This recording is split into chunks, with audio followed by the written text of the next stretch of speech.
coordinator Blake think? Blake, obviously, they go one more dynamic quarterbacks in the country. Probably somebody you're not going to face all year. So trying to slow down Dak Prescott. He's a handful. First off, first thing that stands out is his size. Obviously, being a fifth-year guy, been around the program, been around the same offense the entire time.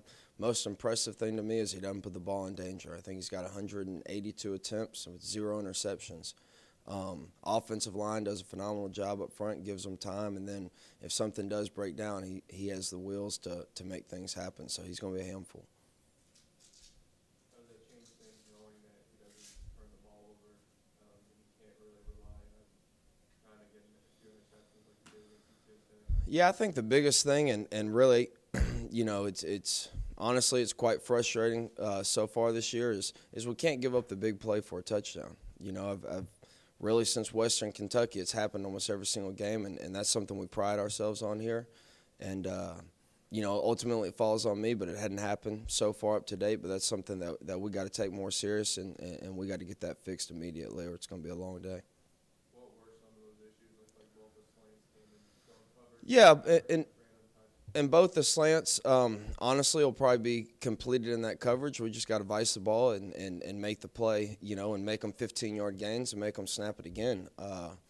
On the first one, we had bad eyes and a bad angle, and he goes untouched. And the second one, same thing, really bad eyes, and both safeties don't vice the ball, and it goes for 57 yards instead of 15. So something, on the back end, we just got to take better angles and key the hip and get there and get them on the ground, whatever it takes. But that is the number one priority from this week and for the year. How are you approaching this week going up against Manny, a guy that you spent a lot of time under the past couple years? I don't think the approach is any different. We don't play each other per se. Our defense isn't playing their defense. It's probably a little more meaningful. Having the relationship that we have. We talk every single week, still to this day, and we're good friends off the field. So I'm sure, it's bragging rights. So it's a little more meaningful. You look at your safety play overall thus far this season. Maybe some of the deep plays are going to come back to safety. They can't get beat deep. How do you evaluate them overall? They've been up and down. The thing is they got to be more consistent. And I think they've improved every week, but they're still not, in my opinion, playing at the level they were last year, and we got to get them to that level again. And safety is a crucial position in our defense. They kind of make the defense go round. So we just got to get more consistent back there. It probably goes without saying those guys being some of your veterans on your defense. That's been a surprise. They've struggled a little bit. Yeah, it really has, and it's just small things. It's attention to detail, and everything's fixable. It's not anything athletically. Obviously, being veterans, they've made those plays time and time again. We just have to be more consistent. Mississippi State hasn't run the ball a whole lot with a whole lot of success. Dak Prescott's their leading rusher with about 200-something yards. I know stopping the run's paramount for you guys. How does their rushing attack stack?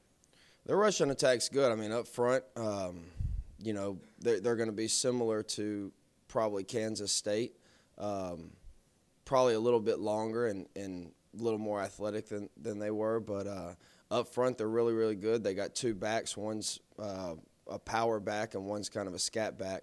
They do a lot. Their running game, they have every run imaginable. We got to play with great eyes and fit it properly because they do have the ability to move the chains and really be adequate in the running game. Last week you had a really inexperienced quarterback. This week you've got probably one of the most experienced quarterbacks in the country. How do you portray that to your players? The biggest thing is trying to make it difficult on the quarterback until the ball snap. If we undress ourselves before the ball snapped, he'll eat us alive. He's seen every coverage, and really he's seen pretty much the defense that he'll see Saturday that he's seen all through spring and all through fall camp. obviously with Manny at Mississippi State. So we just got to do a good job not letting them know what we're in until the ball snapped. In the second half against UTSA, did y'all blitz as much as you did in the first half? Was that about a time? No, we didn't. You know, a lot of it had to do with making adjustments to what they were doing. They started trying to spread us out and hitting quick game. So we didn't bring as much pressure as we did in the first half. But, you know, the frustrating thing about last week is understanding that if they nickel and dime us here and there, make them snap it again. The frustrating thing, like I said, is those two explosive plays. They had 300 total yards of offense, and a third of that came on 2 slant routes, which is unacceptable. But we started backing off the pressure just based off of what they were doing to us. This game is Mississippi State has been on the schedule for a couple years. What did you first think when Manny left for Mississippi State last year, knowing that you were going to get an opportunity to play against him this year? I told him we're coming after him. I said, you circle the date, you know. But, no, we both joked about it, and I told him don't steal any of our signals. But we'll see if that happens. But we've talked about it, and we're both excited for this opportunity, and it's always good to see him. So I'm excited about it. How do you think that changed things? You touched on it briefly, but a lot of what Mississippi State's offense sees in practice on a daily basis is a lot of what Louisiana Tech runs. Oh, it's ran last year, so there's a lot of similarities. it's a great advantage. You know, the terminology. I'm sure their offensive line and everything is going to know our terminology. So we got to change some things up signal-wise and terminology-wise, so they can't just adjust to whatever we're barking at the line of scrimmage. So they got a good advantage in that department, that's for sure. I know you always want to take away the run, and that usually helps you in the passing game, and you did that, holding on to 1.9 yards per carry. That's the good thing. Was that the most frustrating part, that you took away their Absolutely. the run offense, and the pass defense that really didn't carry over? Absolutely, and that's what I keep going back to. Our run defense, for the most part, was pretty stout all night. We let a couple of zone reads get outside of us. But for the most part, we were pretty stout in run defense. And then, like I said, really the nickel and dime stuff, I can live with that. But it's the big plays, and it's really the big plays for touchdowns. If it's a 15, 20-yard game, we get on the ground, make them snap it again, I got confidence that we can keep them out of the end zone. But, whenever we let a 5-yard slant go for 57 and 39 yards or whatever it was, I got an issue with that.